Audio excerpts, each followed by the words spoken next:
नमस्कार मैत्रिणींनो, मी मनीषा क्लासेसमध्ये तुमचं खूप खूप स्वागत आहे. तर मी या ब्लाऊज पीसपासून ताटावरचा रुमाल शिवणार आहे.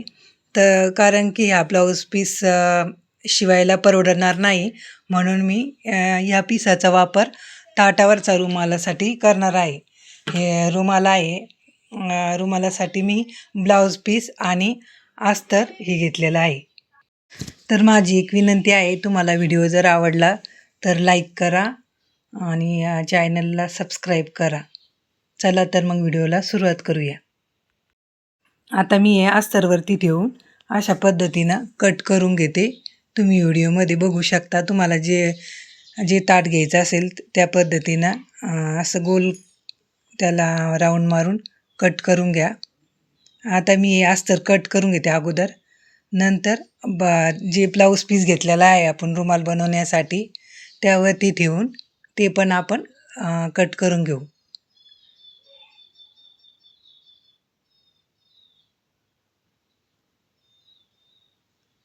आता मी ते कट करून घेते. तर मी हे 3 इंचाच्या अशा पट्ट्या त्याच पिसाच्या कट करून घेते. आपल्याला जेवढे पाहिजे तेवढे आपण कट करून घेऊ. आता सगळ्या पट्ट्या मी एकमेकाला जोडून घेते, स्टिच करून घेते अशा पद्धतीने बघू शकता. आणि हे जी पट्टी आहे कलंबी त्याला मी अर्धा इंच फोड करून त्याला स्टिच करून घेते, कारण की ते दोरे निघू नये म्हणून.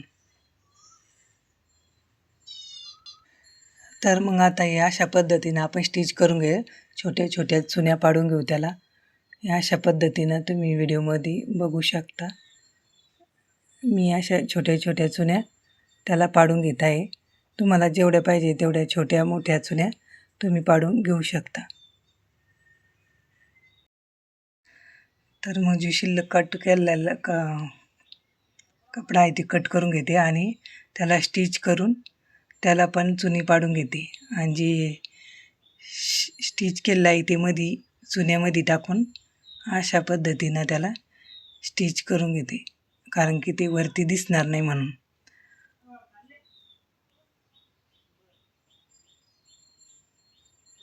आणि आता त्याच्यावरती आपण अस्तर ठेवून त्याला सगळं मध्ये टाकून घ्यायचं आणि त्याला स्टिच करून घ्यायचं पूर्ण व्यवस्थित. पूर्ण अर्धा इंचाची शिलाई द्यायची आणि अशा पद्धतीनं हे मध्ये टाकत त्याला स्टिच करून घ्यायचं. बघू शकता तुम्ही व्हिडिओमध्ये. तर मैत्रिणींनो, मी या अगोदर पण व्हिडिओ टाकलेले आहे ब्लाऊजचे, त्याचे तुम्ही व्हिडिओमध्ये जाऊन बघू शकता चॅनलवरती. तर आता आपला हा ताटावरचा रुमाल तयार आहे. मी अशा पद्धतीनं साध्या सोप्या पद्धतीनं स्टिच केलेला आहे. तर तुम्हाला कसा वाटला मला कमेंट करून नक्की सांगा. चॅनलला सबस्क्राईब करा, लाईक करा. धन्यवाद.